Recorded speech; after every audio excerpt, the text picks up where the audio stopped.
ഹരേ രാമ രാമ രാമ ഹരേ ഹരേ. ഗുരുവേ ഗൗരചന്ദ്രായ രാധികായ തദാലേ കൃഷ്ണായ കൃഷ്ണഭക്തായ തദ്ഭക്തായ നമോ നമഃ. ശ്രീ പ്രഭുപാദ് की जय, गुरुराज की जय, निताय गौर प्रेमानंदे हरे हरे कृष्ण. मदेक बंधु मत्संगिन मद्गुरु मन्महादना निष्ठारक मद्भाग्या मदानंदा नमोस्तुते. ഗ്രന്ഥരായ ശ്രീമദ് ഭാഗവതം की जय. ശ്രീമദ് ഭാഗവതം പഞ്ചമസ്കന്ധം 11-ാം അധ്യായം ശ്ലോകം 9.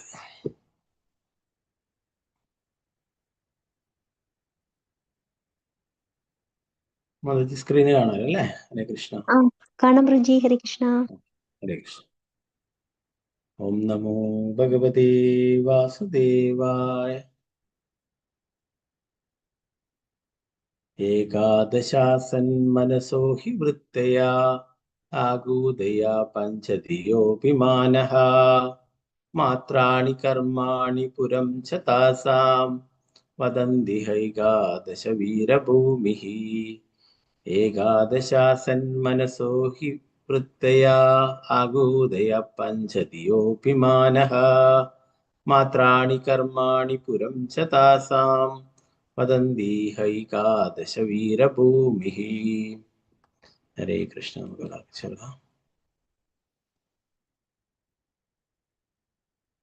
ഓം നമോ ഭഗവതേ വാസുദേവായ. ഓം നമോ ഭഗവതേ വാസുദേവായ. ഏകാദശാസന്മനസോ ഹി വൃത്തയാ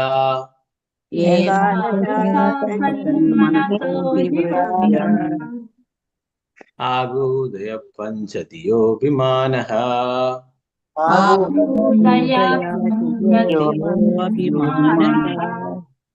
മാത്രാണി കർമാണി പുരം ച താസാം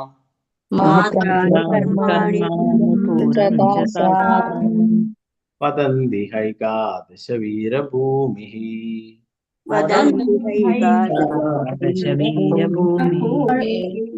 ഏകാദശാസന്മനസോ ഹി വൃത്തയാ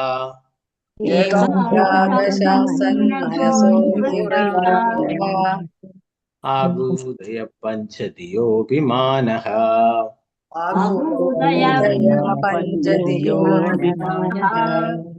മാത്രാണി കർമാണി പുരം ച താസാം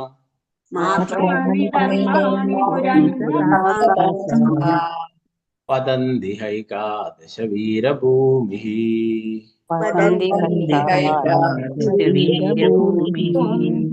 ഹരേ കൃഷ്ണ പ്രഭുജി. ഗംഗേശ്വരി ചൊല്ലിക്കൊടുക്കും. ഹരേ കൃഷ്ണ പ്രഭുജി. ഓം നമോ ഭഗവതേ വാസുദേവായ. ഏകാദശാസന്മനസോ ഹി വൃത്തയാ ആകൂദയ പഞ്ചധിയോഭിമാനഃ മാത്രാണി കർമാണി പുരം ച താസാം വദന്തി ഹൈകാദശ വീരഭൂമിഃ. ഹരേ കൃഷ്ണ പ്രഭുജി.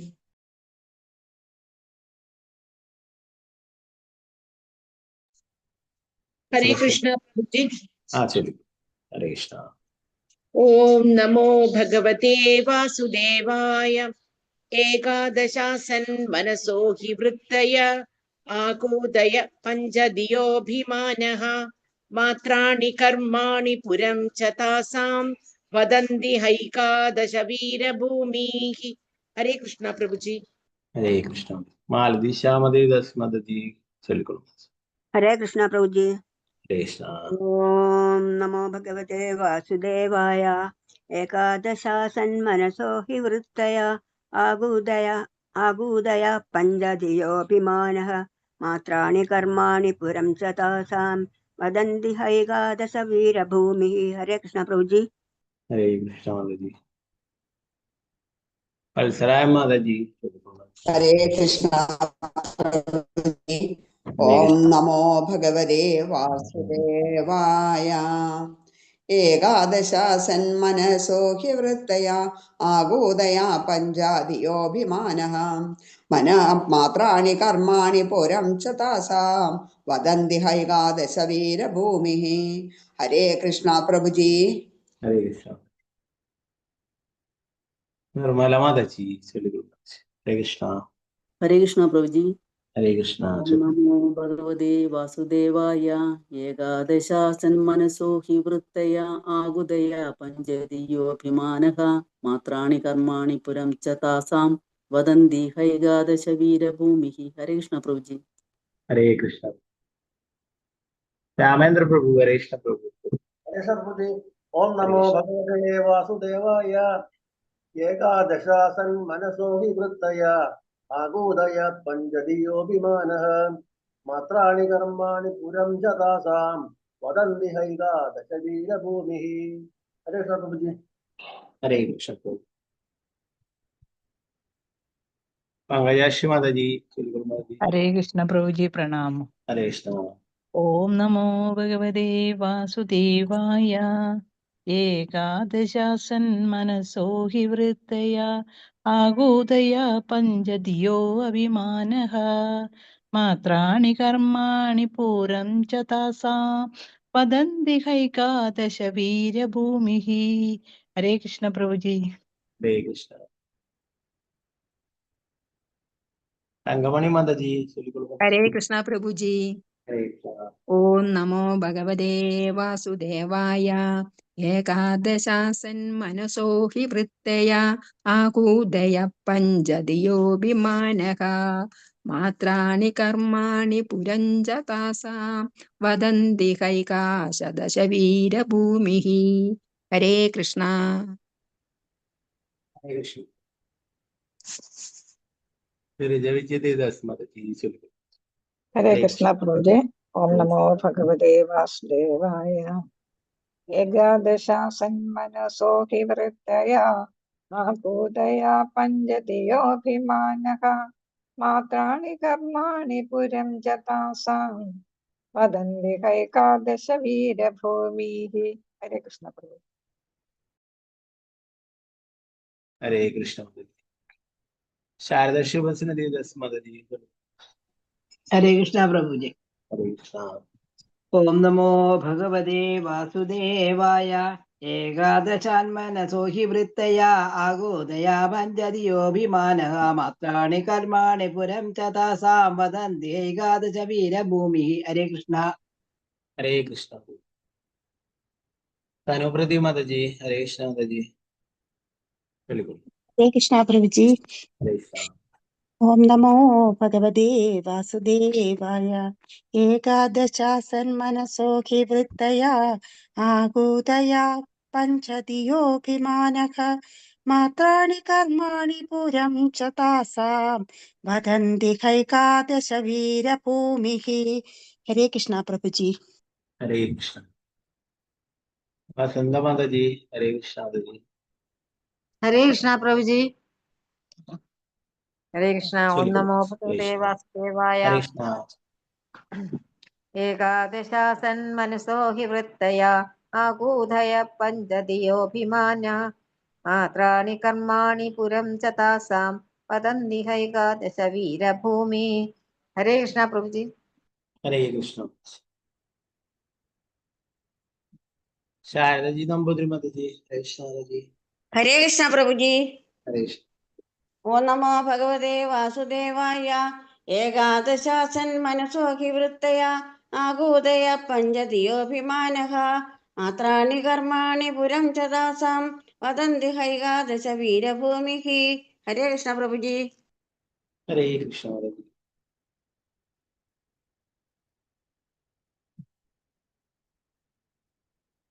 ഭാരതി അമ്മ മാതാജി. ഹരേ കൃഷ്ണ മാതാജി. ഹരേ കൃഷ്ണ പ്രഭുജി. ഓം നമോ ഭഗവതേ വാസുദേവായ. ഏകാദശാസൻ മനസോ ഹി വൃത്തയ ആകൂദയ പഞ്ചധിയോഭിമാനഃ മാത്രാണി കർമാണി പുരം ച താസാം വദന്തി ഹൈകാദശ വീരഭൂമിഃ. ഹരേ കൃഷ്ണ. ഹരേ കൃഷ്ണ മാതാജി. വത്സല ഗോപാലൻ മാതാജി. ഹരേ കൃഷ്ണ. അൺമ്യൂട്ട് ചെയ്തു.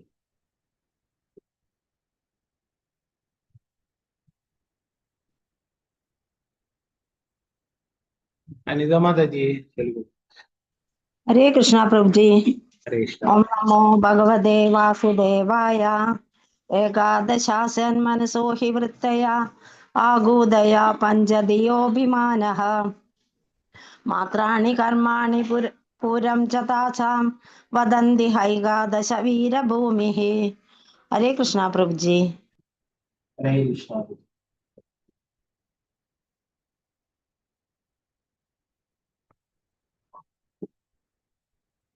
सीतारामन माता जी तेलुगु। हरे कृष्णा। हरे कृष्णा प्रभु जी। चलो। ओम नमो भगवते वासुदेवाय। एकादशान् मनसो हि वृत्तय आकूतय पञ्चदियो अभिमानः मात्राणि कर्माणि पूरं च तासां वदन्ति हैकादश वीरभूमिः। हरे कृष्ण प्रभु जी। हरे। ഓക്കെ, മറ്റുള്ളവർക്ക് അടുത്ത ശ്ലോകങ്ങൾ ചൊല്ലാം. എന്റെ വിവർത്തനം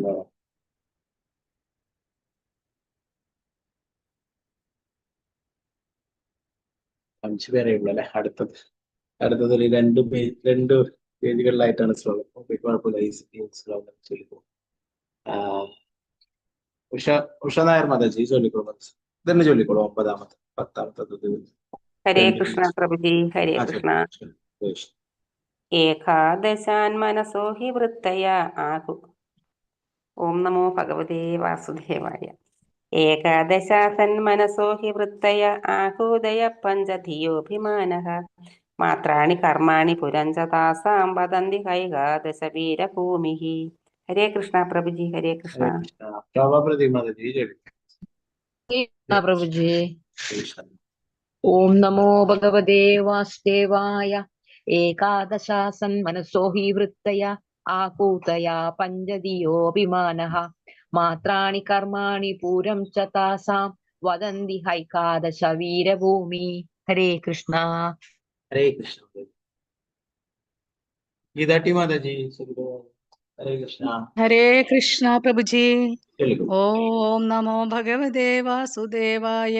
एकादशासन् मनसो हि वृत्तय आगोदय पञ्चदियोभिमानः मात्राणि कर्माणि पुरं च तासां वदन्ति हैगादश वीरभूमिः।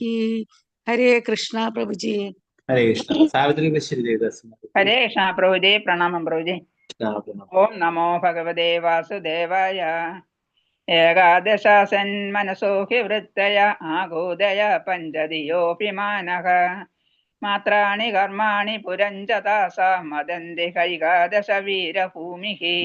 हरे कृष्णा प्रभुजी। हरे कृष्णा। वत्सलोपल माताजी पे चला मत चलिए। हरे कृष्णा। हरे कृष्णा प्रभु जी। ओम नमो भगवते वासुदेवाय। एकादशासन् मनसो हि वृत्तया आगूदय पञ्चदियोऽभिमानः मात्राणि कर्माणि पुरं च तासां वदन्ति हैकादश वीरभूमिः। हरे कृष्णा प्रभु जी। हरे कृष्णा। गीतासी माताजी चलो। हरे कृष्णा। हरे कृष्णा प्रभु जी। ओम नमो भगवते वासुदेवाय। एकादशासन् मनसो हि वृत्तया आकूदय पञ्चदियोऽभिमानः मात्राणि कर्माणि पुरं च तासां वदन्ति हैगादश वीरभूमि। हरे कृष्णा प्रभु जी। हरे कृष्णा। पद्मावती माताजी चलो। हरे कृष्णा प्रभु जी। ओम नमो भगवते वासुदेवाय। एकादशासन् मनसो हि वृत्तया आहोदय पञ्चदियोऽभिमानः मात्राणि कर्माणि पुरं च तासां वदन्ति हैकादश वीरभूमिः। हरे कृष्ण प्रभु जी। हरे कृष्णा। सुजाति माताजी। हरे कृष्णा प्रभु जी। हरे कृष्णा। ओम नमो भगवते वासुदेवाय। एकादशासन् मनसो हि वृत्तया आकूदय पञ्चधियोऽभिमानः मात्राणि कर्माणि पुरं च तासां वदन्ति हैकादश वीरभूमिः। हरे कृष्ण प्रभु जी। മറ്റുള്ളവർക്ക് പിന്നീട് വരുന്ന ശ്ലോകങ്ങൾ ചൊല്ലാം. 10-ാമത്തെ ശ്ലോകം 2 പേജുകളിലായിട്ടാണ്. നമുക്ക് ഇതിന്റെ വർത്തന ഭാഗത്ത് നോക്കാം.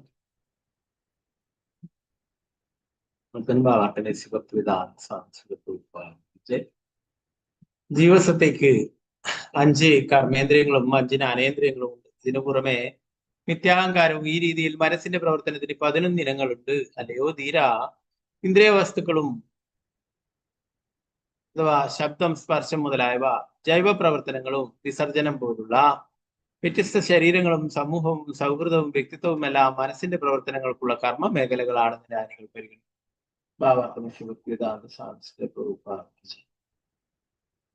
അഞ്ച് കർമ്മേന്ദ്രിയങ്ങളുടെയും 5 ജ്ഞാനേന്ദ്രിയങ്ങളുടെയും നിയന്താവ് മനസ്സാണ്. എല്ലാ ഇന്ദ്രിയങ്ങൾക്കും അവയുടെ പ്രത്യേക പ്രവർത്തന മേഖലയിൽ എല്ലാ മേഖലകളിലും മനസ്സാണ് നിയന്താവ് അല്ലെങ്കിൽ ഉടമ. നിത്യാഹങ്കാരത്താൽ ഒരുവൻ താൻ ശരീരമാണെന്നും കരുതുകയും എന്റെ ശരീരം, എന്റെ ഭവനം, എന്റെ കുടുംബം, എന്റെ സമൂഹം, എന്റെ ദേശം എന്നിങ്ങനെ ചിന്തിക്കുകയും ചെയ്യും.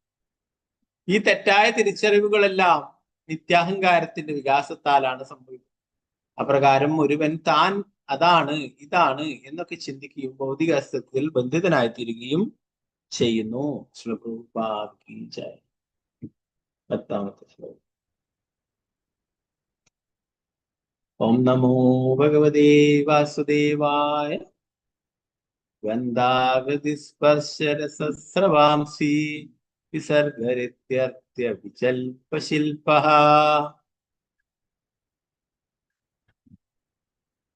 ഏകാദശം സ്വീകരണം മമേതി ശയ്യാമഹം ദ്വാദശമേക ആഹു.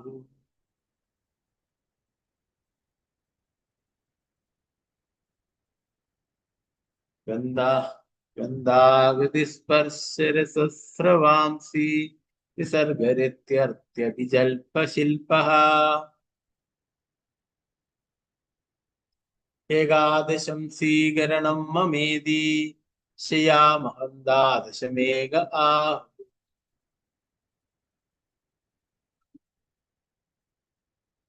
ഭാവാർത്ഥ സ്വാമി ശ്രീ പ്രഭുപാദ് ജയ്. ശബ്ദം, സ്പർശം, രൂപം, രുചി, ഗന്ധം എന്നിവ 5 ജ്ഞാനേന്ദ്രിയങ്ങളുടെയും സംസാരം, സ്പർശം, ചലനം, വിസർജനം, മൈഥുനം എന്നിവ 5 കർമ്മേന്ദ്രിയങ്ങളുടെയും വിഷയങ്ങളാകുന്നു. ഇതിനു പുറമെ ഒരുവൻ ഇതെന്റെ ശരീരമാണ്, ഇതെന്റെ സമൂഹമാണ്, ഇതെന്റെ കുടുംബമാണ്, ഇതെന്റെ ദേശമാണ് എന്നിങ്ങനെ ചിന്തിക്കുന്ന മറ്റൊരു സങ്കല്പവുമുണ്ട്. മനസ്സിൻ്റെതായ ഈ 11ാമത്തെ പ്രവർത്തനത്തെയാണ് മിഥ്യാഹങ്കാരം എന്ന് വിളിക്കുന്നത്. ചില ദാർശനികരുടെ അഭിപ്രായ പ്രകാരം ഇത് 12ാമത്തെ പ്രവർത്തനവും ഇതിന്റെ പ്രവർത്തന മേഖല ശരീരവുമാണ്. ഭാവാർത്ഥ 11 ഇനങ്ങൾക്ക് വ്യത്യസ്ത വിഷയങ്ങളുണ്ട്. നാം നാസികയിലൂടെ മണക്കുന്നു, കണ്ണുകളിലൂടെ കാണുന്നു, കാതുകളിലൂടെ കേൾക്കുന്നു. ഈ രീതിയിൽ അറിവുകൾ സമാഹരിക്കുന്നു. അതുപോലെ കൈകൾ, കാലുകൾ, ജനനേന്ദ്രിയങ്ങൾ, ഗുദം, വായ തുടങ്ങിയവ പ്രവർത്തനേന്ദ്രിയങ്ങളുമുണ്ട്. നിത്യാഹങ്കാരം വളരുമ്പോൾ അത് ഒരുവനെ ഇതെന്റെ ശരീരം, കുടുംബം, സമൂഹം, രാജ്യം മുതലായ രീതികളിൽ ചിന്തിപ്പിക്കുന്നു.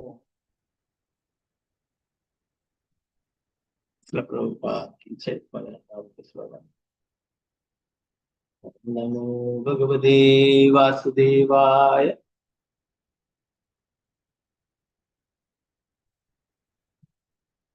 ദ്രവ്യസ്വഭാവാശയ കർമ്മകാലേ ഏകാദശാമി മനസോ വികാരഃ സഹസ്രശതശഃ കോടിശശ്ച ക്ഷേത്രജ്ഞദോ നാമിദനസ്വതസ്യുഃ. ദ്രവ്യസ്വഭാവാശയ കർമ്മകാലൈരേകാദശാമി മനസോ വികാരഃ സഹസ്രശതശഃ കോടിശശ്ച ക്ഷേത്രജ്ഞദോ നാമിദനസ്വതസ്യുഃ. നേരത്തെ മനസ്സിനെ കുറിച്ച് പറഞ്ഞു അല്ലെ. മനസ്സാണ് എല്ലാ പ്രശ്നങ്ങൾക്കും. ആ മനസ്സുമായിട്ട് സംബന്ധിച്ചിട്ടുള്ള കാര്യങ്ങളെ കുറിച്ച് അറിയുന്ന ഓരോ വിഷയങ്ങളെ കുറിച്ച് പ്രവർത്തനം ഭൗതിക ഘടകങ്ങൾ, പ്രകൃതി, യഥാർത്ഥ കാരണം, സംസ്കാരം, വിധി, കാലഘടകം ഇവയെല്ലാം ഭൗതിക കാരണങ്ങളാണ്.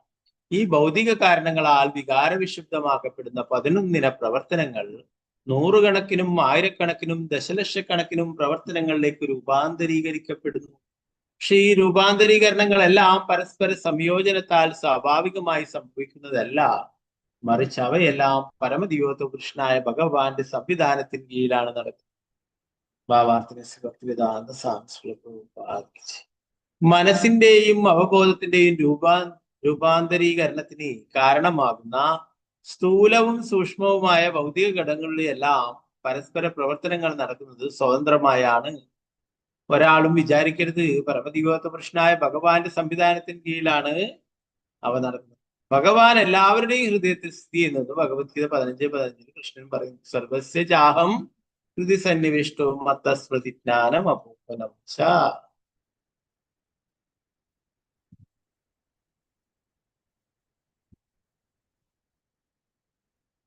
ഇവിടെ സൂചിപ്പിച്ചിട്ടുള്ളതുപോലെ പരമാത്മാവ് അഥവാ ക്ഷേത്രജ്ഞൻ എല്ലാറ്റിനെയും നിയന്ത്രിക്കുന്നു. ജീവസത്തെയും ക്ഷേത്രജ്ഞനാണ്.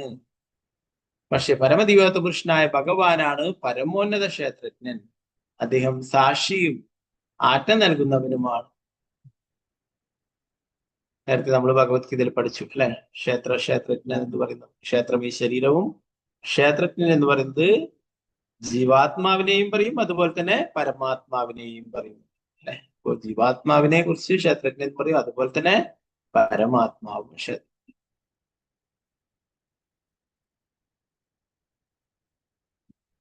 അദ്ദേഹം സാക്ഷിയും മാറ്റം നൽകുന്നവനുമാണ്. അദ്ദേഹത്തിന്റെ സംവിധാനത്തിലാണ് എല്ലാം സംഭവിക്കുന്നത്. ജീവസത്തയുടെ വിഭിന്ന താല്പര്യങ്ങൾ അഥവാ പ്രതീക്ഷകൾ അവന്റെ സ്വന്തം സ്വഭാവത്തിനനുസരിച്ച് സൃഷ്ടിക്കപ്പെടുകയും അവൻ പരമദിവ്യോത്ത പുരുഷനായ ഭഗവാന്റെ പ്രതീതിയായ ഭൗതിക പ്രകൃതിയാൽ പരിശീലിക്കപ്പെടുകയും ചെയ്തു. ശരീരവും പ്രകൃതിയും ഭൗതിക ഘടകങ്ങളും പരമദിവ്യോത്ത പുരുഷനായ ഭഗവാന്റെ സംവിധാനത്തിന് കീഴിലാണ്. അവ തനിയെ പ്രവർത്തിക്കുകയില്ല. പ്രകൃതി സ്വതന്ത്രമോ സ്വാഭാവികമോ അല്ല. ഭഗവത്ഗീതയിൽ സ്ഥിരീകരിച്ചിട്ടുള്ളതുപോലെ പരമദിവ്യോത്ത പുരുഷനായ ഭഗവാൻ പ്രകൃതിക്ക് പിന്നിലാണ്.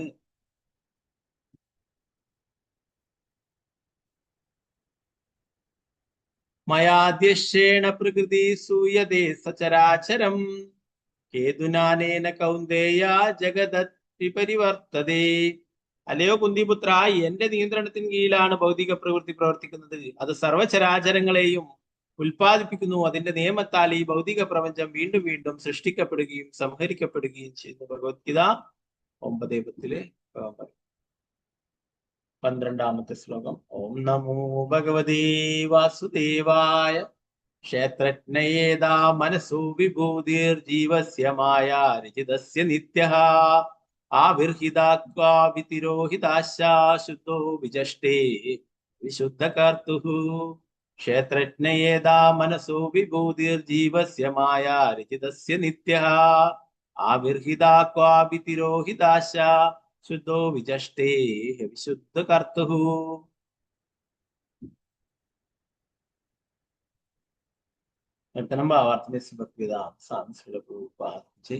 കൃഷ്ണാബോധമില്ലാത്ത വ്യക്തിഗത ആത്മാവ് ബാഹ്യശക്തിയാൽ പല ആശയങ്ങളും പ്രവൃത്തികളും മനസ്സിൽ സൃഷ്ടിക്കുന്നു.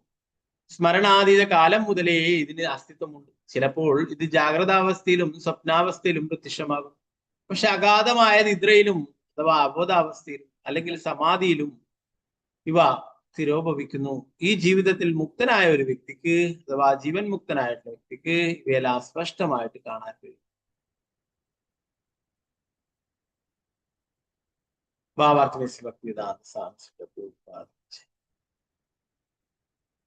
ഭഗവത്ഗീത 13:3 പ്രസ്താവിച്ചിട്ടുള്ളതുപോലെ ക്ഷേത്രജ്ഞം ചാപിമാം വിദ്ധി സർവക്ഷേത്രേഷു ഭാരത.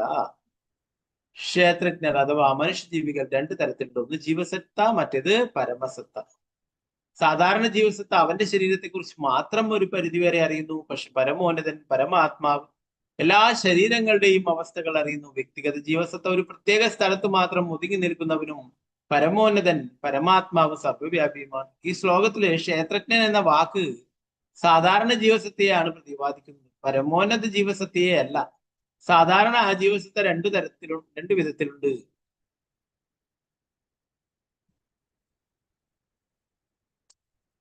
നിത്യബദ്ധനും നിത്യമുക്തനും. ഒന്ന് ശാശ്വതമായി ബദ്ധനും മറ്റേത് ശാശ്വതമായി മുക്തനും. ശാശ്വത മുക്തരായ ജീവികൾ വൈകുണ്ഠ ലോകത്തിൽ, വൈകുണ്ഠ ജഗത്തിൽ, ആധ്യാത്മിക ലോകത്തിലാണ്. അവർ ഒരിക്കലും ഭൗതിക ലോകത്തിലേക്ക് പതിക്കുകയില്ല. ഭൗതിക ലോകത്തിലുള്ളവർ ബദ്ധാത്മാക്കൾ നിത്യബദ്ധരാണ്.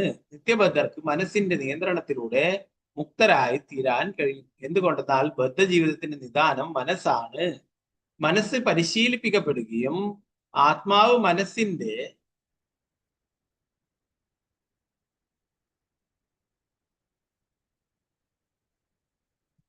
നിയന്ത്രണത്തിൽ അല്ലാതാവുകയും ചെയ്യുമ്പോൾ ആത്മാവിന് ഈ ഭൗതിക ലോകത്തിൽ പോലും മുക്തനാകാൻ. അങ്ങനെ സ്വതന്ത്രനാകുന്നവൻ ജീവൻ മുക്തൻ എന്ന് വിളിക്കപ്പെടുന്നു.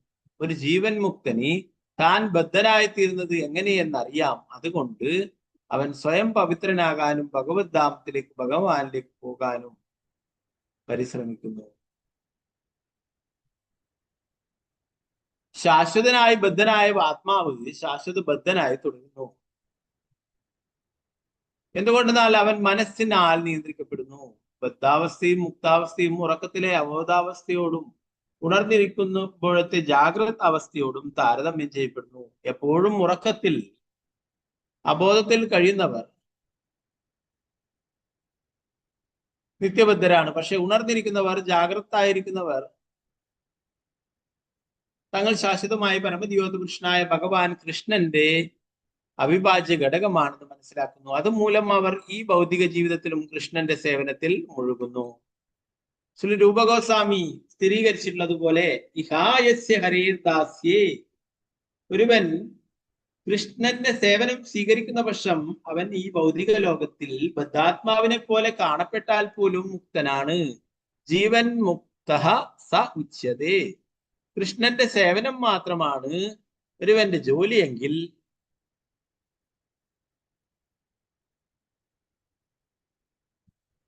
ജീവിതത്തിന്റെ ഏതവസ്ഥയിലും അവൻ മുക്തനായിരിക്കും. പ്രഭുപാദിക്ക് 13-14 ശ്ലോകങ്ങൾ ഒരുമിച്ചാണ്. ഓം നമോ ഭഗവതേ വാസുദേവായ. ക്ഷേത്രജ്ഞ ആത്മപുരുഷ പുരാണഃ സാക്ഷാൽ സ്വയം ജ്യോതിരച പരേശഃ. നാരായണോ ഭഗവാൻ വാസുദേവഃ സ്വാമായാത്മാന്യവദീയമാനഃ. യഥാ നിലസ്താവരജംഗമാനാമാത്മസ്വരൂപേണ നിവിഷ്ടൈഷേത്. ഏവം പരോ ഭഗവാൻ വാസുദേവഃ ക്ഷേത്രജ്ഞ ആത്മേദമനുപ്രവിഷ്ടഃ.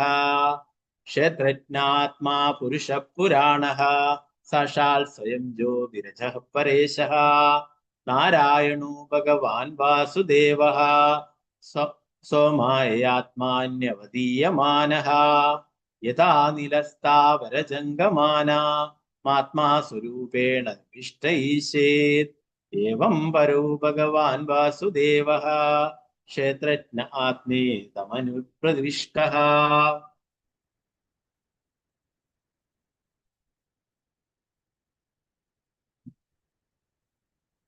രത്നം ഭാവാർത്ഥന്റെ ഭക്തിവേദാന്ത സ്വാമി ശ്രീല പ്രഭുപാദ് ജയ്. ക്ഷേത്രജ്ഞർ രണ്ടു തരത്തിലുണ്ട്. മുകളിൽ വിശദീകരിച്ച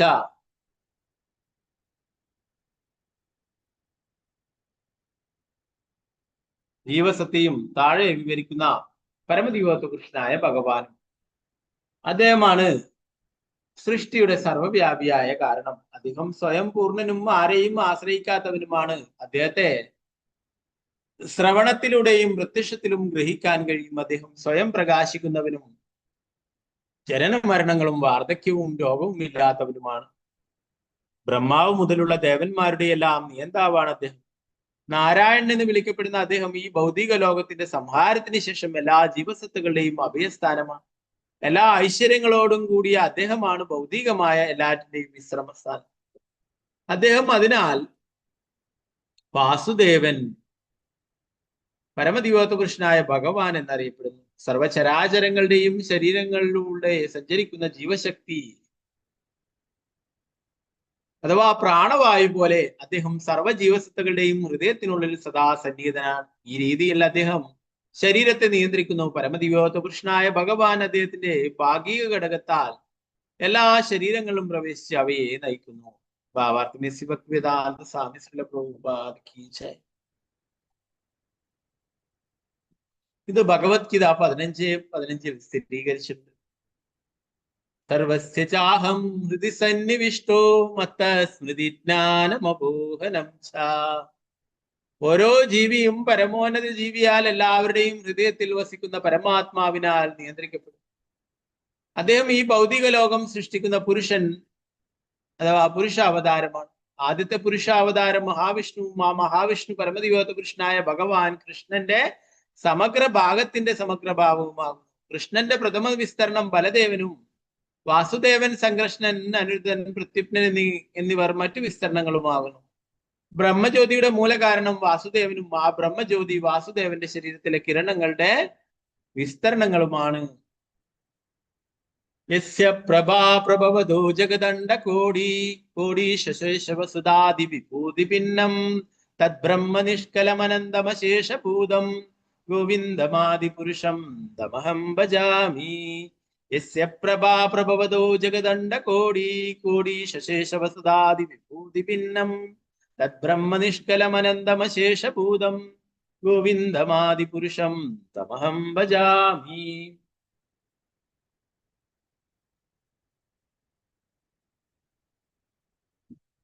ഞാൻ മഹാശക്തനും ആദി ഭഗവാനുമായ ഗോവിന്ദനെ ആരാധിക്കുന്നു. അദ്ദേഹത്തിന്റെ അതീന്ദ്രിയ രൂപത്തിന്റെ ഉജ്ജ്വല തേജസ് ആത്യന്തികവും സമ്പൂർണവും അളവറ്റതും കോടാനുകോടി പ്രപഞ്ചങ്ങളിലെ എണ്ണമറ്റ ഗ്രഹങ്ങളെ അവയുടെ വിഭിന്ന ഐശ്വര്യങ്ങളാൽ വർണ്ണശബളമാക്കുന്ന അവ്യക്തിഗത ബ്രഹ്മമാകുന്നു. ബ്രഹ്മസംഹിത 5:40 ബ്രഹ്മാവ് ഭഗവാൻ പരമദിവ്യോത്തം പുരുഷനായ ഭഗവാൻ അപ്രകാരം ഭഗവത്ഗീതയിൽ താഴെ പറയും പോലെ പ്രകാരം വിവരിക്കപ്പെട്ടു. മായാ തദമിദം സർവം ജഗദവ്യക്തമൂർത്തിനാ മസ്താനി സർവഭൂതാനി ന ചാഹം തേഷവസ്ഥിതാ. ഞാൻ എന്റെ അവ്യക്തമായ രൂപത്തിൽ ഈ സമഗ്ര ലോകത്തിലും വ്യാപിച്ചു നിൽക്കുന്നു. എല്ലാ ജീവികളും എന്നിലാണ്, പക്ഷെ ഞാൻ അവയിലല്ല. ഭഗവത്ഗീത 9:4.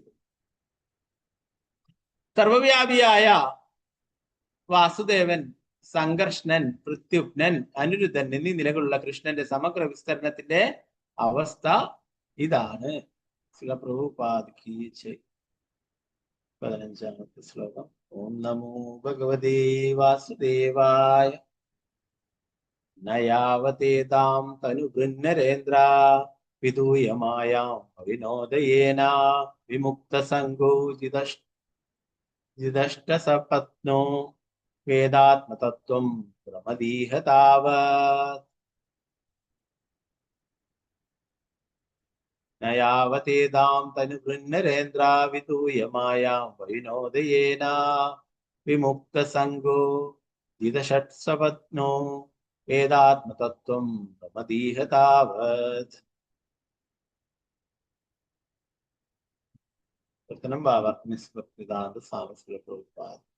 എന്റെ പ്രിയപ്പെട്ട രഘുഗണ രാജാവേ, ബദ്ധാത്മാവ് ഭൗതിക ശരീരം സ്വീകരിക്കുകയും ഭൗതിക ആസ്വാദനത്തിന്റെ മാലിന്യങ്ങളിൽ നിന്നും മുക്തമാകാതിരിക്കുകയും അവന്റെ 6 ശത്രുക്കളെ കീഴടക്കി ആധ്യാത്മിക ജ്ഞാനത്തെ ഉണർത്തി ആത്മസാക്ഷാത്കാരത്തിന്റെ തലത്തിലേക്ക് വരാതിരിക്കുകയും ചെയ്യുന്നിടത്തോളം അവനെ ഈ ഭൗതിക ലോകത്തിൽ വിഭിന്ന ജീവിവർഗങ്ങളിൽ വിഭിന്ന സ്ഥലങ്ങളിൽ അലയണം. ഒരുവന്റെ മനസ്സ് ഭൗതിക സങ്കല്പങ്ങളിൽ മുഴുകുമ്പോൾ താൻ ഒരു പ്രത്യേക കുടുംബം, ദേശം, രാജ്യം, മതവിശ്വാസം മുതലായവയോട് ബന്ധപ്പെട്ടവനാണെന്ന് അവൻ വിചാരിക്കുന്നു. ഇവയെല്ലാം ഉപാധികളാണ്, പദവികൾ എന്ന് വിളിക്കപ്പെടുന്നു. അവൻ ഈ ഉപാധികളിൽ നിന്നെല്ലാം മുക്തനാകണം. സർവോപാധി വിനിർമുക്തം. മുക്തനാകാതിടത്തോളം അവന് ഭൗതികാസ്യത്തിലെ ബദ്ധജീവിതത്തിൽ തുടരണം. ഈ മിഥ്യാസങ്കല്പങ്ങളെല്ലാം ശുദ്ധമാക്കാൻ ഉദ്ദേശിക്കപ്പെട്ടിട്ടുള്ളതാണ് മനുഷ്യരൂപത്തിലുള്ള ജീവിതം. ഇത് നിർവഹിക്കപ്പെടാത്ത പക്ഷം ഒരുവന് ജന്മമൃത്യു ചക്രം ആവർത്തിക്കുകയും ഭൗതിക അവസ്ഥകൾ സഹിക്കുകയും ചെയ്യേണ്ടി വരും.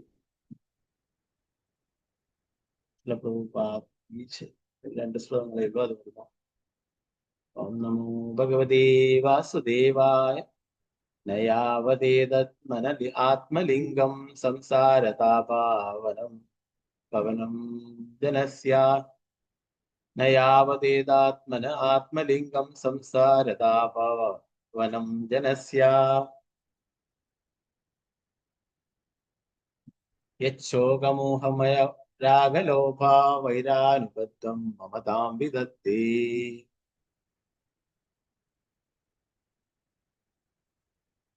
നയാവതേതത്മനാത്മലിംഗം സംസാരതാപവനം ജനസ്യ യശോകമോഹമയ രാഗലോപ വൈരാനുബദ്ധം മമതാം വിദത്തി. ഇത്തരം ഭാവാർത്ഥമേശ്വരാന്ത സാംസ്കൃത പ്രഭുപാദത്തിന്റെ ഭൗതിക ലോകത്തിലെ എല്ലാ കുഴപ്പങ്ങൾക്കും കാരണം ആത്മാവിന്റെ പദവി അഥവാ മനസ്സാണ്. ഈ സത്യം അറിയാത്തിടത്തോളം കാലം ബദ്ധനായ ജീവസത്തയ്ക്ക് ഭൗതിക ശരീരത്തിന്റെ ദുരിതാവസ്ഥകൾ സ്വീകരിക്കുകയും വ്യത്യസ്തങ്ങളായ അവസ്ഥകളിൽ ഈ പ്രപഞ്ചത്തിൽ അലയുകയും ചെയ്യേണ്ടി വരും. മനസ്സ് രോഗം, ദുഃഖം, മിഥ്യാമോഹം, ആസക്തി, ദുരാഗ്രഹം, ശത്രുത എന്നിവകളാൽ ബാധിതമാകിയാൽ അത് ഈ ഭൗതിക ലോകത്തിൽ തെറ്റായ മമതാബോധവും ബന്ധനവും സൃഷ്ടിക്കുന്നു. ജഡഭരത എന്താ പറയുന്നത്? ഈ ഭൗതിക ലോകത്തിലുള്ള എല്ലാ കുഴപ്പത്തിനും പ്രശ്നം എന്താ? കാരണക്കാരനാരാണ്? ഈ മനസ്സാണ്. നമുക്ക് ഭാവാർത്ഥം നോക്കാം. ഭാവാർത്ഥമേസി ഭക്തിവേദാന്ത സ്വാമി പ്രഭുപാദിക്കിച്ച് ഭൗതിക ബന്ധനത്തിന്റെയും മോചനത്തിന്റെയും കാരണം മനസ്സാണ്. പരിശുദ്ധമല്ലാത്ത മനസ്സ് ചിന്തിക്കും ഞാൻ ഈ ശരീരമാണ്. പരിശുദ്ധനായ മനസ്സിനറിയാം അവൻ ഈ ഭൗതിക ശരീരമല്ലെന്ന്. അതിനാൽ എല്ലാ ഭൗതിക പദവികളുടെയും മൂലം മനസ്സാണെന്ന് പരിഗണിക്കപ്പെടും. ജീവസത്ത ഭൗതിക ലോകത്തോടുള്ള സമ്പർക്കത്തിൽ നിന്നും മാലിന്യങ്ങളിൽ നിന്നും അകന്നു നിൽക്കാത്തിടത്തോളം അവന്റെ മനസ്സ് ജനനം, മരണം, രോഗം, മോഹം, കാമം, ലോഭം, ശത്രുത മുതലായ ഭൗതിക കാര്യങ്ങൾ ഈ രീതിയിൽ ജീവസത്ത ബദ്ധനാവുകയും ഭൗതിക ദുരിതങ്ങൾ അനുഭവിക്കുകയും ചെയ്യേണ്ടി വരുന്നു.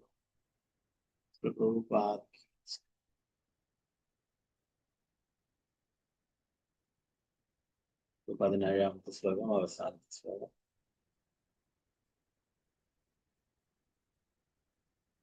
ഓം നമോ ഭഗവതേ വാസുദേവായ. വാദ്രുവമേനം തദബ്രവീര്യ ഉപേക്ഷയാതേതിതവപ്രമത്തഃ ഗുരുർഹരേ ശരണോപാസനാസ്ത്രോ ജഹവ്യൂളികം സ്വയമാത്മമോഷം.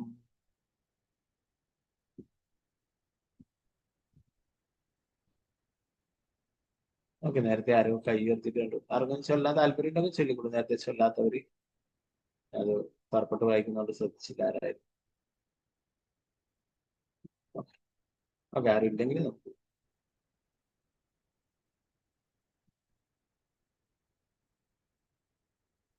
ഭാതൃഗമേനം തതബ്രവീര്യാമുപേക്ഷയാതേതിതമപ്രമത്തഃ ഗുരോഹരേ ശരണോപാസനാസ്ത്രോ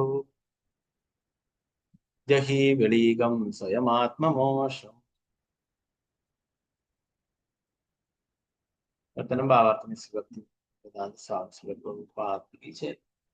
അനിയന്ത്രിത മനസ്സാണ് ജീവിതത്തിലെ ഏറ്റവും വലിയ ശത്രു.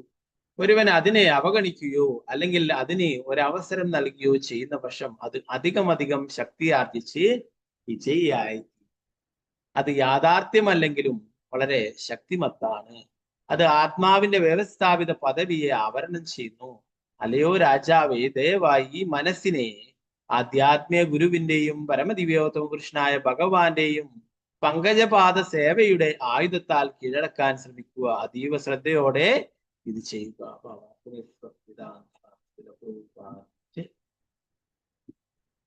മനസ്സിനെ വളരെ എളുപ്പം കീഴടക്കാൻ കഴിയുന്ന ഒരായുധമുണ്ട്.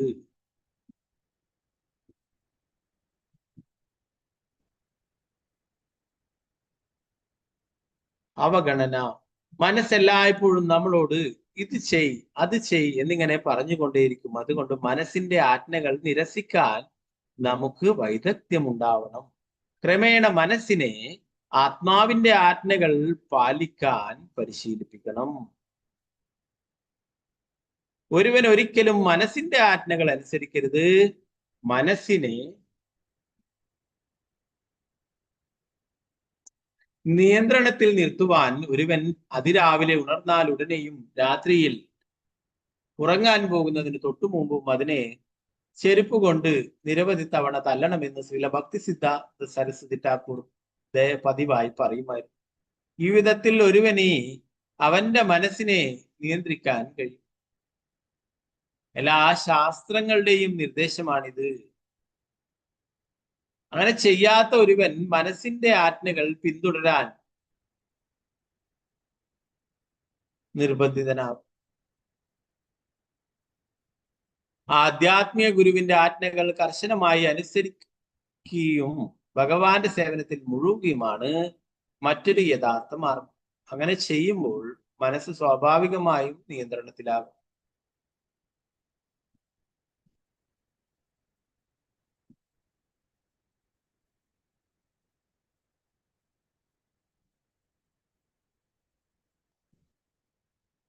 അങ്ങനെ ചെയ്യുമ്പോൾ മനസ്സ് സ്വാഭാവികമായി നിയന്ത്രണത്തിലാകും. ശ്രീ ചൈതന്യ മഹാപ്രഭു ശ്രീ രൂപ ഗോസ്വാമിയെ നിർദ്ദേശിച്ചു, ബ്രഹ്മാണ്ഡേ ഭ്രമിതേ കോൻ ഭാഗ്യവാൻ ജീവ ഗുരു കൃഷ്ണ പ്രസാദേ പായ് ഭക്തിലത. ബ്രഹ്മാണ്ഡേ ഭ്രമിതേ കോൻ ഭാഗ്യവാൻ ജീവ ഗുരു കൃഷ്ണ പ്രസാദേ പായ് ഭക്തിലത ബീജ്. ഒരുവനി ഗുരുവിന്റെയും പരമദിവ്യോത്തമകൃഷ്ണനായ ഭഗവാൻ കൃഷ്ണന്റെയും കാരുണ്യത്താൽ ഭക്തിയുത സേവനത്തിന്റെ വിത്തുകൾ ലഭിക്കുമ്പോൾ അവന്റെ യഥാർത്ഥ ജീവിതം ആരംഭിക്കുന്നു. ഒരുവൻ ആധ്യാത്മിക ഗുരുവിന്റെ ആജ്ഞകൾ അനുസരിക്കുന്ന വർഷം കൃഷ്ണന്റെ കാരുണ്യത്താൽ അവൻ മനസ്സിനെ സേവിക്കുന്നതിൽ നിന്നും സ്വതന്ത്രനാകുന്നു. ശ്രീല പ്രഭുപാദ് കീ ജയ്. ശ്രീമദ് ഭാഗവതം 5-ാം സ്കന്ധം 11-ാം അധ്യായം ജഡഭരതൻ ദേവഗണ രാജാവിനെ ഉപദേശിക്കുന്ന എന്ന വ്യക്തിവേദാന്ത വ്യാഖ്യാനം ഇപ്രകാരം.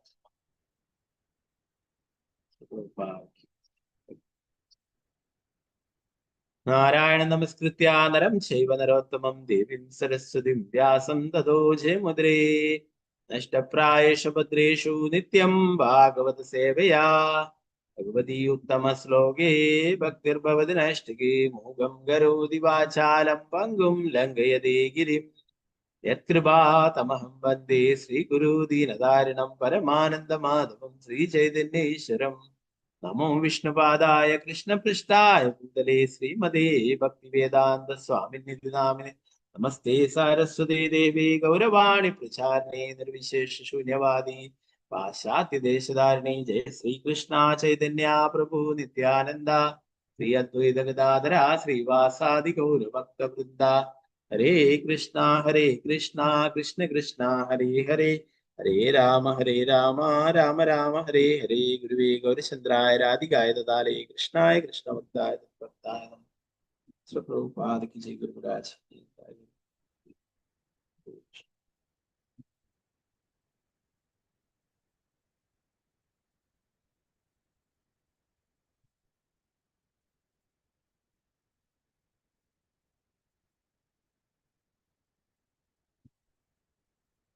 ഓക്കെ, നമ്മൾ ഇന്നലെ അവസാനമായിട്ട് എടുത്തതിൽ പറയുന്നത് മനസ്സിനെ കുറിച്ചാണ് പറയുന്നത് അല്ലെ. മനസ്സാണ് നമ്മളെ ഇവിടെ ബന്ധനത്തിലാക്കുന്നത് അല്ലെ. എല്ലാ പ്രശ്നങ്ങൾക്കും കാരണം മനസ്സാണ് എന്ന് പറഞ്ഞു അല്ലെ. ആ മനസ്സിനെ ഭക്തിയുത സേവനത്തില് ഉൾപ്പെടുത്താനായിട്ട് പറഞ്ഞു അല്ലെ. സേവേൻ മുഖേഹി ജിഹ്വാദി അല്ലെ. നാവിൽ നിന്ന് തുടങ്ങണമെന്ന് പറഞ്ഞു ഭഗവാന്റെ ഭക്തിയുത സേവനം. അങ്ങനെയാണെങ്കിൽ എല്ലാ ഇന്ദ്രിയങ്ങളും നിയന്ത്രണത്തിൽ വരും. മനസ്സിനെ സവൈ മനകൃഷ്ണ പദാരവിന്ദയോ എപ്പോഴും ഭഗവാന്റെ പാദപങ്കജങ്ങളെ കുറിച്ചിട്ട് ഓർക്കാനായിട്ട് മനസ്സിനെ ചിട്ടപ്പെടുത്തണം.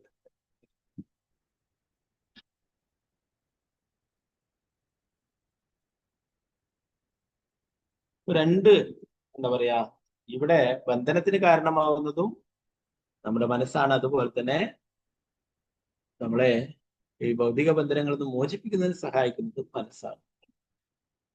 മനസ്സ് നമ്മുടെ ബന്ധുവുമാണ്, ശത്രു. മനസ്സിനെ നമ്മൾ ഭഗവാനെ കുറിച്ച് ഓർക്കാനും ഭഗവാന്റെ ഭക്തിയുത സേവനങ്ങളിൽ താല്പര്യത്തിൽ നമുക്ക് ഉപയോഗിക്കുകയാണെങ്കിൽ അത് നമ്മുടെ മിത്രമാകും അല്ലെ. മറ്റുള്ള ഭൗതിക കാര്യങ്ങൾക്കൊക്കെ, ഭൗതിക ആഗ്രഹങ്ങളൊക്കെ പിന്നാലെ പോവുകയാണെങ്കിൽ അത് നമ്മളെ ഇവിടെ ബന്ധനത്തിന് കാരണമാക്കുകയും ചെയ്യുന്നുണ്ട്.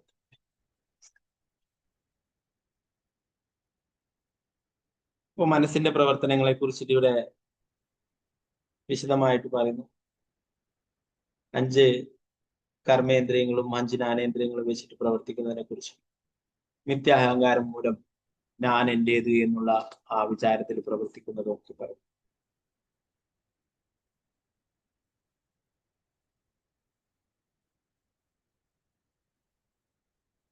ഓ മനസ്സെന്താ പറയുന്നത്? മിഥ്യാഹങ്കാരം മൂലം താൻ ഒരു ശരീരമാണ്, ഞാൻ ഈ ശരീരമാണ് അല്ലെ. അതാണ് രഘുഗണ രാജാവിന് തെറ്റുപറ്റിയിട്ടുണ്ടായിരുന്നു അല്ലെ. അദ്ദേഹം ശരീരമാണെന്നുള്ള ബോധത്തിലാണ് സംസാരിച്ചിരുന്നത്. എന്നാൽ ജഡഭരതൻ ആധ്യാത്മിക ജ്ഞാനമുള്ളത് കൊണ്ട് തന്നെ ആ ശരീരത്തിന് ഉപരിയായിട്ട് ആത്മാവാണെന്ന്, ഭഗവാന്റെ ശാശ്വതമായിട്ടുള്ള അംശമാണെന്ന് മനസ്സിലാക്കി അല്ലെ. അതുകൊണ്ടാണ് ഇത്രയും പരിഹസിച്ചിട്ടും അദ്ദേഹത്തിന് യാതൊരു ഭാവമായിട്ടും അദ്ദേഹത്തെ കൊണ്ട് ധാരാളം ഒഫിക്സ് ചെയ്ത്, എന്നാൽ ജഡഭരതൻ അതൊന്നും കണക്കാക്കിയിട്ടില്ല. എന്താണ്, താൻ ആ ശരീരമല്ല, ആ ശരീരത്തിനെ കുറിച്ചിട്ടാണ്. എന്നാൽ രഘുൻ രാജാവ് ആ ശരീരബോധത്തിലായിരുന്ന അദ്ദേഹത്തിന്റെ പദവി അല്ലെ, താൻ രാജാവാണ്, ശിക്ഷിക്കും, ഇതൊക്കെ പറഞ്ഞിട്ട് ഭയപ്പെടുത്തിയില്ല. ഇവിടെ പ്രഭാതർ പറയുന്നു, 5 കർമ്മേന്ദ്രിയങ്ങളുടെയും 5 ജ്ഞാനേന്ദ്രിയങ്ങളുടെയും നിയന്താവ് മനസ്സാണ്. എല്ലാ ഇന്ദ്രിയങ്ങൾക്കും അവയുടെ പ്രത്യേക പ്രവർത്തനമെങ്കിൽ എല്ലാ മേഖലകൾക്കും മനസ്സാണ് നിയന്താവ് അല്ലെങ്കിൽ ഉടമ. മിഥ്യാഹങ്കാരത്താൽ ഒരുവൻ താൻ ശരീരമാണെന്ന് കരുതുകയും എന്റെ ശരീരം, എന്റെ ഭവനം, എന്റെ കുടുംബം, എന്റെ സമൂഹം, എന്റെ ദേശം എന്നിങ്ങനെ ചിന്തിക്കുകയും ചെയ്യും. ഈ തെറ്റായ തിരിച്ചറിവുകളെല്ലാം മിഥ്യാഹങ്കാരത്തിന്റെ വികാസത്താലാണ് സംഭവിക്കുന്നത്. അപ്രകാരം ഒരുവൻ താൻ അതാണ് ഇതാണ് എന്നൊക്കെ ചിന്തിക്കുകയും ബോധികാസത്തിൽ ബദ്ധനായി തീരുകയും ചെയ്തു. അതുകൊണ്ടാണ് തെറ്റായ അഹങ്കാരം, മിഥ്യാഹങ്കാരം അല്ലെ, അതുമൂലമാണ് ഇതൊക്കെ എന്റെ നിയന്ത്രണത്തിന് കീഴിലാണ്, എന്റേതാണ് എന്ന് കരുതുന്നത് അല്ലെ. അപ്പോ എന്തുകൊണ്ടാണത്? ഭഗവാനെ കുറിച്ച് പറഞ്ഞില്ല അല്ലെ. നമ്മൾ നേരത്തെ പറഞ്ഞു, ഭഗവാനാണ് എല്ലാറ്റിന്റെയും ആസ്വാദകൻ, എല്ലാറ്റിന്റെയും നിയന്താവ് എന്നുള്ളത് അല്ലെ. നമ്മൾ വേറൊരു ശ്ലോകത്തിൽ പഠിക്കുകയുണ്ടായി നേരത്തെ. എല്ലാറ്റിന്റെയും നിയന്താവ് ഭഗവാനാണ്, പരിപൂർണനായിട്ടുള്ളത് ഭഗവാനാണ്. അപ്പൊ തെറ്റായ ധാരണ, അതുകൊണ്ടാണ് ഞാൻ എന്റേത് എന്നുള്ള വിചാരത്തിൽ ഇവിടെ കഴിയുന്നത്.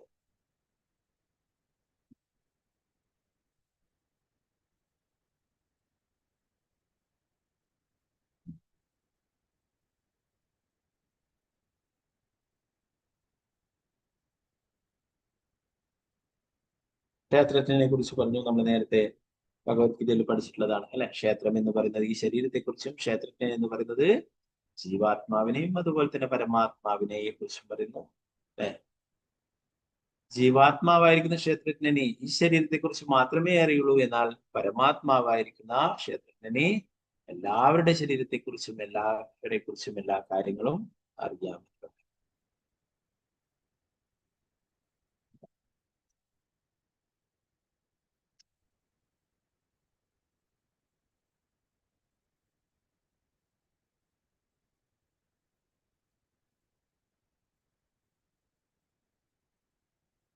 പതിനഞ്ചാമത്തെ ശ്ലോകത്തിൽ പറഞ്ഞു, എന്റെ പ്രിയപ്പെട്ട രഘുഗണ രാജാവെ, ബദ്ധാത്മാവ് ഭൗതിക ശരീരം സ്വീകരിക്കുകയും ഭൗതിക ആസ്വാദനത്തിന്റെ മാലിന്യങ്ങളിൽ നിന്നും മുക്തമാകാതിരിക്കുകയും അവന്റെ 6 ശത്രുക്കളെ കീഴടക്കി ആധ്യാത്മിക ജ്ഞാനത്തെ ഉണർത്തി ആത്മസാക്ഷാത്കാരത്തിന്റെ തലത്തിലേക്ക് വരാതിരിക്കുകയും ചെയ്യുന്നിടത്തോളം അവൻ ഈ ഭൗതിക ലോകത്തിൽ വിഭിന്ന ജീവികൾ വിഭിന്ന സ്ഥലങ്ങളിൽ അലയണം.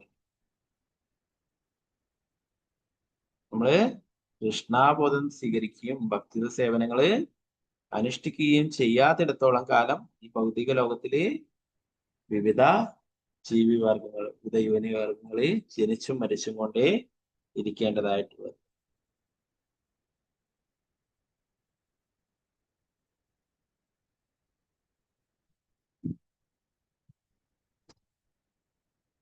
ഒരുവന്റെ മനസ്സ് ഭൗതിക സങ്കല്പങ്ങളിൽ മുഴുകുമ്പോൾ താൻ ഒരു പ്രത്യേക കുടുംബം, ദേശം, രാജ്യം, മതവിശ്വാസം മുതലായവയോട് ബന്ധപ്പെട്ടവനാണെന്ന് ഞാൻ വിചാരിക്കുന്നു. ഇവയെല്ലാം ഉപാധികളാണ്, പദവികളിൽ നിന്നു. അവൻ ഈ ഉപാധികളിൽ നിന്നെല്ലാം മുക്തനാകണം. സർവോപാധി വിനിർമുക്തം. മുക്തനാകാത്തിടത്തോളം അവന് ഭൗതികാസ്ഥിലെ ബദ്ധജീവിതത്തിൽ തുടരണം. ഈ മിഥ്യാസങ്കല്പങ്ങളെല്ലാം ശുദ്ധമാക്കാൻ ഉദ്ദേശിക്കപ്പെട്ടിട്ടുള്ളതാണ് മനുഷ്യരൂപത്തിലുള്ള ജീവിതം. ഇത് നിർവഹിക്കപ്പെടാത്ത പക്ഷം ഒരുവന് ജനമൃതി ചക്രം ആവർത്തിക്കുകയും ഭൗതികാവസ്ഥകൾ സഹിക്കുകയും ചെയ്യേണ്ടി വരും. ഈ മനുഷ്യ ജന്മത്തിൽ മാത്രമേ യഥാർത്ഥ ജ്ഞാനം മനസ്സിലാക്കാനും അല്ലെ ആ മിഥ്യാഹങ്കാരങ്ങളൊക്കെ ഇല്ലാതാക്കാനും സാധിക്കും. ഭൗതികമായിട്ടുള്ള ചിന്തകളിൽ തന്നെ മുഴുകിക്കൊണ്ടിരിക്കുന്നത് എന്താണ്? അതുകൊണ്ട് തന്നെ നിത്യാഹങ്കാരം വർദ്ധിച്ചു. ഞാൻ എന്റേത് അല്ലെ? ഇന്ന് പല പ്രൊഡക്റ്റുകൾ നോക്കിയാൽ തന്നെയും അല്ലെ, ഞാൻ എന്താ പറയാ, ഐഫോൺ അല്ലെ, അങ്ങനെ ഓരോന്നും, ഐപാഡ്, ഞാനെന്നും എന്റേത് എന്നുള്ള എന്താ പറയാ വസ്തുക്കളും ചിന്തകളുമാണ്. അപ്പൊ ഇതിൽ നിന്നൊക്കെ മോചിതനാവണം എങ്കിൽ മാത്രമേ ശരിയായ ജീവിത ലക്ഷ്യം പൂർത്തിയാക്കാനായിട്ട് സാധിക്കുള്ളൂ. അല്ലെങ്കിൽ ഇവിടെ ജനിച്ചും മരിച്ചും കൊണ്ടേയിരിക്കേണ്ടതായിട്ടുള്ളൂ.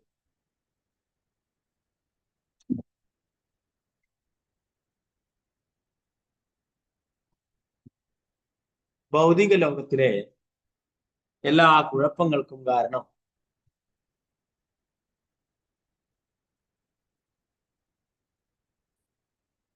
ആത്മാവിന്റെ പദവി അഥവാ മനസ്സാണ്. കാരണം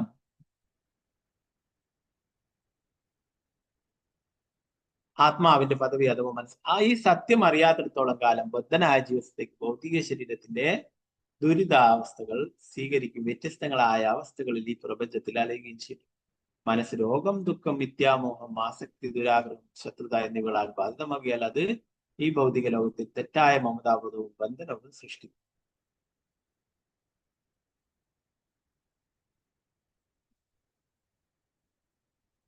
എല്ലാ പ്രശ്നങ്ങൾക്കും കാരണം എന്താണ്? മനസ്സാണ്, നിത്യാഹങ്കാരമാണ്. അതുകൊണ്ട് നമ്മളൊക്കെ ആത്മാവാണ്, ഭഗവാന്റെ ശാശ്വതമായിട്ടുള്ള അംശമാണ് അല്ലെ? എല്ലാം ഭഗവാന്റേതാണ്, ഭഗവാനാണ് പരമാസ്വാദകൻ, നമ്മളല്ല എന്നുള്ള കാര്യങ്ങളൊക്കെ മനസ്സിലാക്കണ്ടെങ്കിൽ എന്താണ്? അവര് കൃഷ്ണാബോധത്തിലേക്ക് വരണം അല്ലെ? ഇപ്പോ ഭഗവത്ഗീതയുടെ ഗീതാ ജയന്തി ആയിട്ട് ഭഗവത്ഗീത അല്ലെ, പലർക്കും വെച്ച് നീട്ടിയാൽ അവരൊന്നും വാങ്ങിക്കും. അവർ പറയും നമുക്കിതിന്റെ ഒന്നും ആവശ്യമില്ല. കാരണം അവരുടെ പ്രധാന തൊഴിൽ എന്താണ്? ആഹാരം, നിദ്ര, ഭയം, മൈഥുനം, ഇതൊക്കെ നമ്മൾ കൃത്യമായിട്ട് ചെയ്യുന്നുണ്ട്. അതുകൊണ്ട് നിങ്ങളെ ഭഗവത്ഗീത നമുക്ക് ആവശ്യമില്ല. ശരീരബോധത്തിലാണ് കഴിയുന്നത്, നിത്യാഹങ്കാരത്തിൽ കഴിയുന്നത് കൊണ്ടാണ്. അപ്പോ അത് വാങ്ങിക്കുകയും അതിൽ ഉള്ള ജ്ഞാനം മനസ്സിലാക്കുകയോ അല്ലെങ്കിൽ ഭഗവാന്റെ സന്ദേശങ്ങൾ പറയുന്നത് കേൾക്കുകയോ ഇതൊക്കെ ചെയ്താൽ മാത്രമേ അവർക്ക് ആധ്യാത്മിക ജ്ഞാനം ലഭിക്കുകയും അല്ലെ നമ്മൾ ആത്മാവാണെന്നുള്ള കാര്യം മനസ്സിലാക്കും അല്ലെ. അതിന് അവർക്ക് സമയമില്ല, താല്പര്യമില്ല അല്ലെ. അതുകൊണ്ട് എന്താവുന്നത്? വീണ്ടും ജനിച്ചും മരിച്ചും കൊണ്ടേയിരിക്കും. പറഞ്ഞു ഭാവർത്തതേ, ഭൗതിക ബന്ധനത്തിന്റെയും മോചനത്തിന്റെയും കാരണം മനസ്സാണ്. പരിശുദ്ധമല്ലാത്ത മനസ്സ് ചിന്തിക്കും ഞാനീ ശരീരമാണ്. പരിശുദ്ധമായ മനസ്സിനറിയാം അവൻ ഭൗതിക ശരീരമെന്ന്. അതിന് ഭൗതിക പദവികളുടെ മൂലം മനസ്സാണെന്ന് പരിഗണിക്കും. ജീവസത്ത ഭൗതിക ലോകത്തോടുള്ള സമ്പർക്കത്തിൽ നിന്നും മാലിന്യങ്ങളിൽ നിന്നും അകന്നു നിൽക്കാത്തിടത്തോളം അവന്റെ മനസ്സ് ജനനം, മരണം, രോഗം, മോഹം, കാമം, ലോപം, ശത്രുത മുതലായ ഭൗതിക കാര്യങ്ങളിൽ ഈ രീതിയിൽ ജീവസത്ത ബദ്ധനാവുകയും ഭൗതിക ദുരിതങ്ങൾ അനുഭവിക്കുകയും ചെയ്യേണ്ടി വരും. ഇപ്പോ മിഥ്യാഹങ്കാരം മൂലമാണ് ഇവിടെ രഘുഗണ രാജാവ് ഞാൻ രാജാവാണ് എന്നെ ശിക്ഷിക്കും എന്നൊക്കെ പറയുന്നു അല്ലെ. അദ്ദേഹത്തിന്റെ മിഥ്യാഹങ്കാരം മൂലമാണ്. യഥാർത്ഥത്തില് ആർക്കും ആരെയും ശിക്ഷിക്കുവാനായിട്ട് അധികാരമില്ല അല്ലെ. അതിന് ഭഗവാൻ അതിന് എന്താ പറയാ യോഗ്യനായിട്ടുള്ള വ്യക്തിയാക്കിണ്ട് അല്ലെ, യമരാജനെ എല്ലാ തെറ്റുകൾക്കും ശിക്ഷകൾ നൽകാനായിട്ട്. അപ്പോ യഥാർത്ഥത്തില് ഞാൻ രാജാവാണ്, ഞാൻ വലിയവനാണ്, ഇതൊക്കെ തോന്നുന്നത്, ഞാൻ ഇന്ന ആളാണ്, ഇന്ന സ്ഥാനത്തിരിക്കുന്നത്, അതൊക്കെ തോന്നുന്നത് എന്താണ്? മനസ്സിന്റെ വെറും മിഥ്യാഹങ്കാരം കൊണ്ടുണ്ടാവുന്നതാണ്. ജീവേര സ്വരൂപഹോയ് കൃഷ്ണേര നിത്യദാസ്. നമ്മളൊക്കെ ജീവാത്മാക്കളാണ്. ജീവാത്മാക്കളൊക്കെ കൃഷ്ണന്റെ ദാസനാണ്, ഭഗവാന്റെ സേവകനാണ് എന്നുള്ളതാണ് യഥാർത്ഥ പദവി, പൊസിഷൻ. അവസാനത്തെ ശ്ലോകം, അനിയന്ത്രിതമായ മനസ്സാണ് ജീവസത്തയുടെ ഏറ്റവും വലിയ ശത്രു. ഒരുവൻ അതിനെ അവഗണിക്കുകയോ അല്ലെ അതിനെ ഒരവസരം നൽകുകയോ ചെയ്യുന്ന പക്ഷം അത് അധികം ശക്തി ആർജിച്ച് വിജയിയായി തീരും. അത് യാഥാർത്ഥ്യമല്ലെങ്കിലും വളരെ ശക്തിമത്താണ്. അത് ആത്മാവിന്റെ വ്യവസ്ഥാപിത പദവിയെ ആവരണം ചെയ്യും. അല്ലയോ രാജാവ്, ദയവായി ഈ മനസ്സിനെ ആധ്യാത്മിക ഗുരുവിന്റെയും പരമദിയോത പുരുഷന്റെയും ഭഗവാന്റെയും പങ്കജപാദ സേവയുടെ ആയുധത്താൽ കീഴടക്കാൻ ശ്രമിക്കുക. ശ്രദ്ധയോടെ ഇത് ചെയ്യുക. എന്താ പറയുന്നത്? നമ്മുടെ അനിയന്ത്രിതമായിട്ടുള്ള മനസ്സാണ് എല്ലാറ്റിനും കാരണം. അതാണ് നമ്മുടെ ഏറ്റവും വലിയ ശത്രു. മനസ്സ് പറയുന്നു നീ അങ്ങനെ ചെയ്യൂ, ഇങ്ങനെ ചെയ്യൂ എന്നൊക്കെ പറയുമ്പോൾ അത് പ്രകാരം നമ്മൾ പ്രവർത്തിക്കും. അങ്ങനെയല്ല, ആത്മാവ് പറയുന്നതനുസരിച്ചിട്ട് മനസ്സ് പ്രവർത്തിക്കുകയാണ് വേണ്ടതെന്ന് പറഞ്ഞു. നമ്മുടെ മനസ്സിനെ എന്താണ് പറയുന്നത്? ഭഗവാന്റെ സേവനങ്ങളിൽ ഉൾപ്പെടുത്തുവാൻ, ആധ്യാത്മിക ഗുരുവിന്റെ സേവനങ്ങളിൽ ഉൾപ്പെടുത്തുവാൻ, ഭഗവാന്റെ പാദപങ്കജങ്ങളെ കുറിച്ച് സ്മരിക്കുവാൻ, ഭഗവാനെ കുറിച്ച് സ്മരിക്കുവാനായിട്ട് മനസ്സിനെ ഉപയോഗിക്കുന്നുണ്ട്. അതിൽ പറയുന്നു മനസ്സിനെ വളരെ എളുപ്പം കീഴടക്കാൻ കഴിയുന്ന ഒരായുധമുണ്ട്, അവഗണന. മനസ്സെല്ലായ്പ്പോഴും നമ്മളോട് അത് ചെയ്യ്, ഇത് ചെയ്യ് എന്നിങ്ങനെ പറഞ്ഞുകൊണ്ടിരിക്കും. അതുകൊണ്ട് മനസ്സിന്റെ ആജ്ഞകൾ നമുക്ക് നിരസിക്കുവാൻ വൈദഗ്ധ്യമുണ്ടാകും.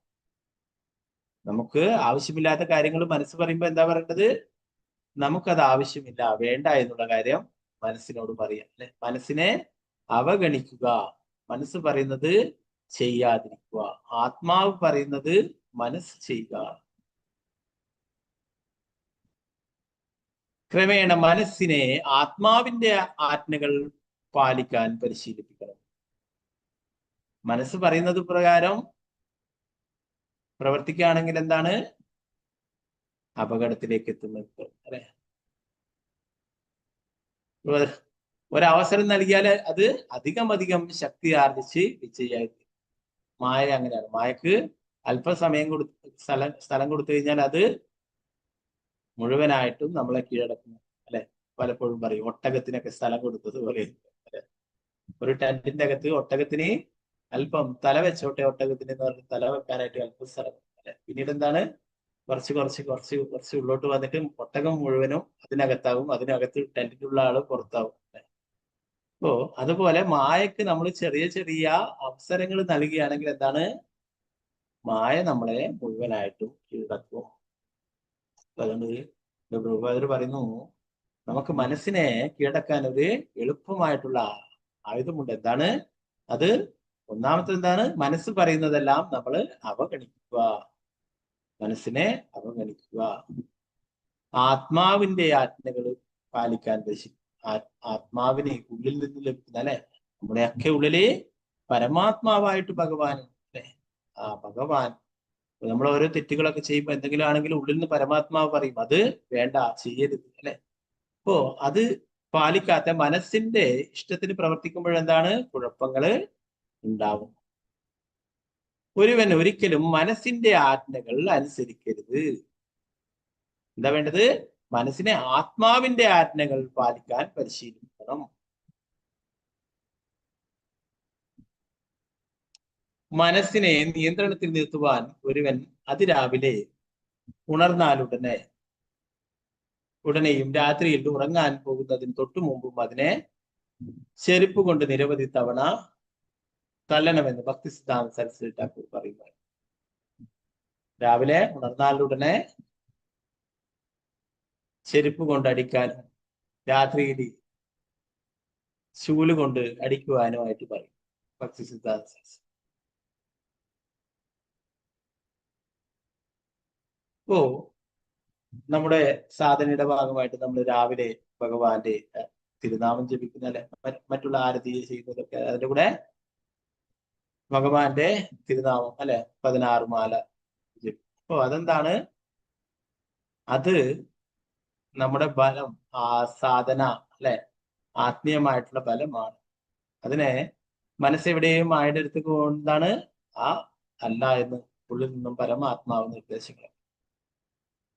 അപ്പോ ഇതൊന്നും പാലിക്കാത്ത ആൾക്കാരെ അവരെന്താണ്? മനസ്സിന്റെ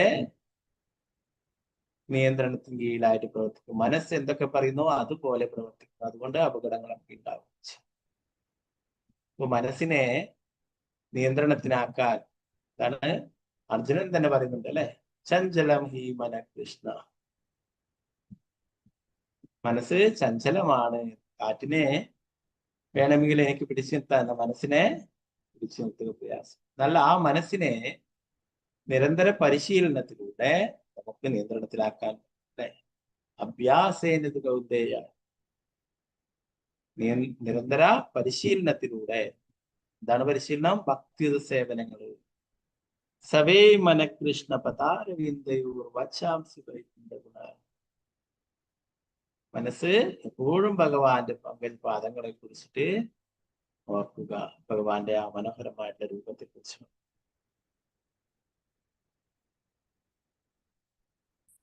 ഈ വിധത്തിൽ ഒരുവൻ അവന്റെ മനസ്സിനെ നിയന്ത്രിക്കാൻ കഴിയും. എല്ലാ ശാസ്ത്രങ്ങളുടെയും നിർദ്ദേശമാണ്. അങ്ങനെ ചെയ്യാത്ത ഒരുവൻ മനസ്സിന്റെ ആജ്ഞകൾ പിന്തുടരാൻ നിർബന്ധിതനാകും. ആധ്യാത്മിക ഗുരുവിന്റെ ആജ്ഞകൾ കർശനമായി അനുസരിക്കുകയും ഭഗവാന്റെ സേവനത്തിൽ മുഴുകിയുമാണ് മറ്റൊരു യഥാർത്ഥമാണ്. മനസ്സ് പറയുന്നത് കേൾക്കാതെ ആത്മാവ് പറയുന്നത് കേൾക്കണം. ആത്മാവിന്റെ നിർദ്ദേശങ്ങൾ അനുസരിച്ച് പ്രവർത്തിക്കണം. ഇവിടെ പറയുന്നു ആധ്യാത്മിക ഗുരുവിന്റെ ആജ്ഞകൾ കർശനമായി അനുസരിക്കുകയും ഭഗവാന്റെ സേവനത്തിൽ മുഴുകിയുമാണ് മറ്റൊരു യഥാർത്ഥ മാർഗം. രാവിലെ നമുക്ക് ചെയ്യാനായിട്ടുള്ളതാണ് 16 മാല ജപിക്കുക എന്നുള്ളത് അല്ലെ. അപ്പൊ ആ സമയത്ത് മനസ്സ് പറയും, ഇന്ന് പല കാര്യങ്ങളുണ്ട് അല്ലെ. ചില ആൾക്കാരൊക്കെ എന്തെങ്കിലും ക്രിക്കറ്റ് ഒക്കെ കാണാനും ഫുട്ബോൾ കളി ഇതൊക്കെ രാവിലെ ഉണ്ടെങ്കിൽ ചിലപ്പോൾ അതിലൊക്കെ പോകും അല്ലെ. എന്താ പറയാ, സീരിയസ് ആയിട്ട് ചെയ്യാത്തവർ അല്ലെ. അപ്പൊ എന്താണ് അവരുടെ മനസ്സ് പറയും, ജപിക്കുന്നതൊക്കെ അവിടെ ഫുട്ബോൾ കളി കാണാല്ലേ, ക്രിക്കറ്റ് കളി കാണാല്ലേ, വേറെ എന്തെങ്കിലും കാര്യങ്ങൾ ചെയ്യാന്നൊക്കെ പറയുമ്പോ എന്താണ് അവരതിന്റെ പിന്നാലെ. അപ്പോ അതല്ല, മനസ്സിന്റെ ആജ്ഞകള് അവഗണിക്കുകയും ആത്മാവിന്റെ ആജ്ഞകള് പരിശീലിക്കുകയും ചെയ്യണം, അത് പിന്തുടരുകയും ചെയ്യും. അതുപോലെ ആധ്യാത്മിക ഗുരുവിന്റെ ആജ്ഞകൾ കർശനമായി അനുസരിക്കുകയും ഭഗവാന്റെ സേവനത്തിൽ മുഴുകുകയാണ് മറ്റൊരു യഥാർത്ഥ മാർഗം. അങ്ങനെ ചെയ്യുമ്പോൾ മനസ്സ് സ്വാഭാവികമായി നിയന്ത്രണത്തിലാകും.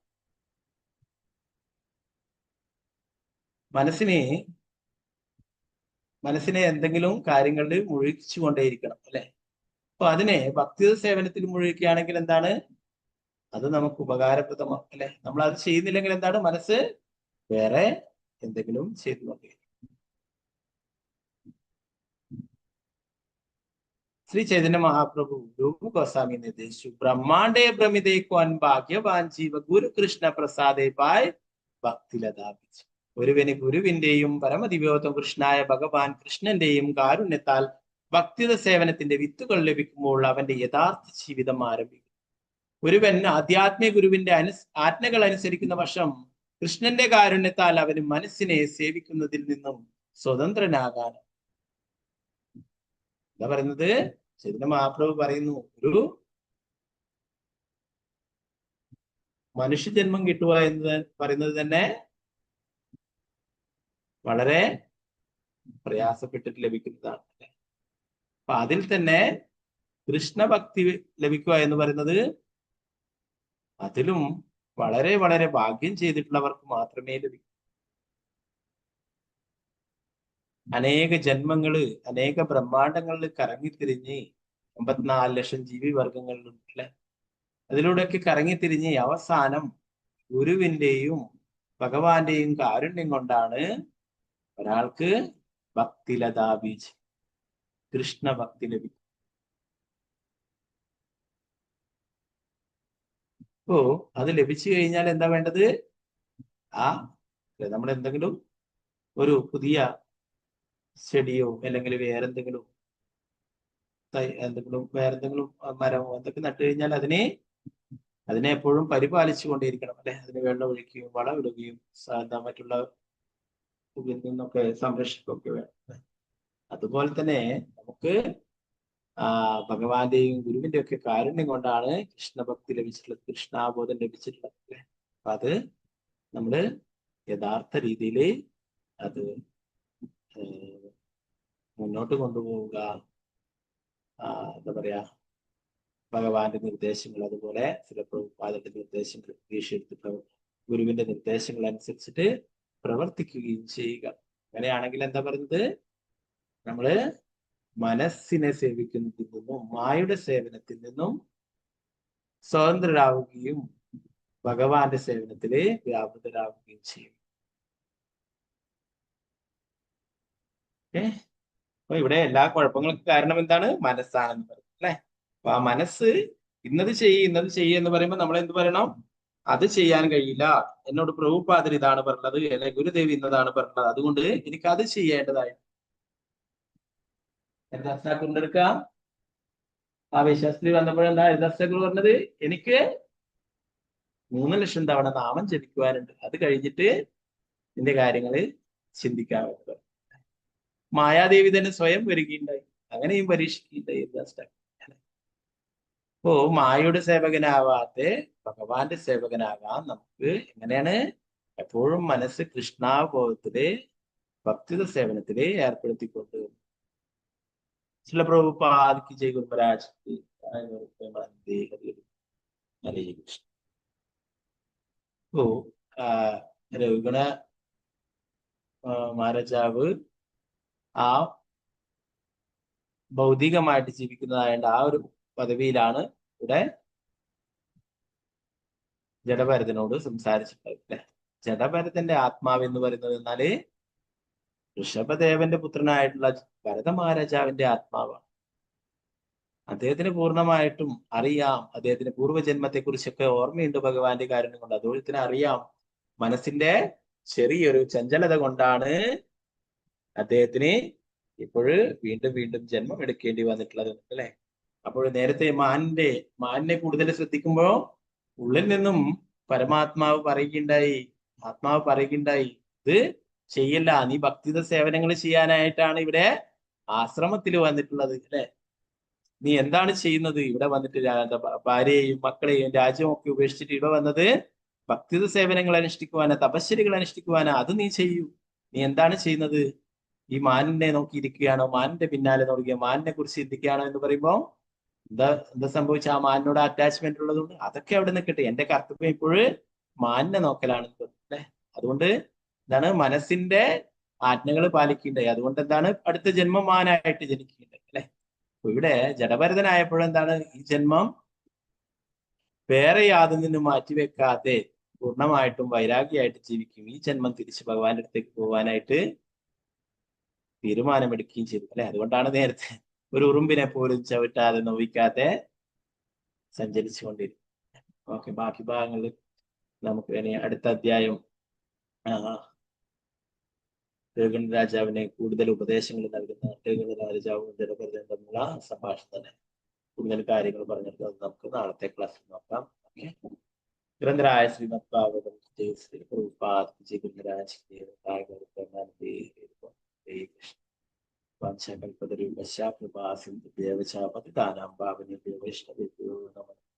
അനന്തകുടി വൈഷ്ണവ ജയ ശ്രീ പ്രഭുപാദ് ജി ഗുരുരാജ്.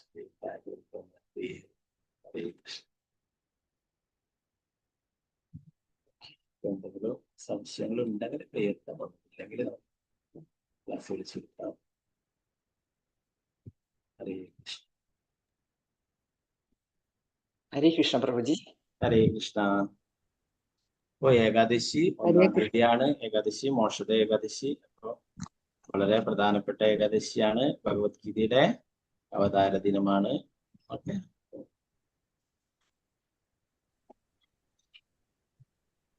അന്നേ ദിവസം നമ്മൾ പറ്റുമെങ്കിൽ ആർക്കെങ്കിലൊക്കെ എന്താ പറയാ ഭഗവത്ഗീത ഒക്കെ നൽകാൻ സാധിക്കുന്നുണ്ടെങ്കിൽ നല്ലതാണ്.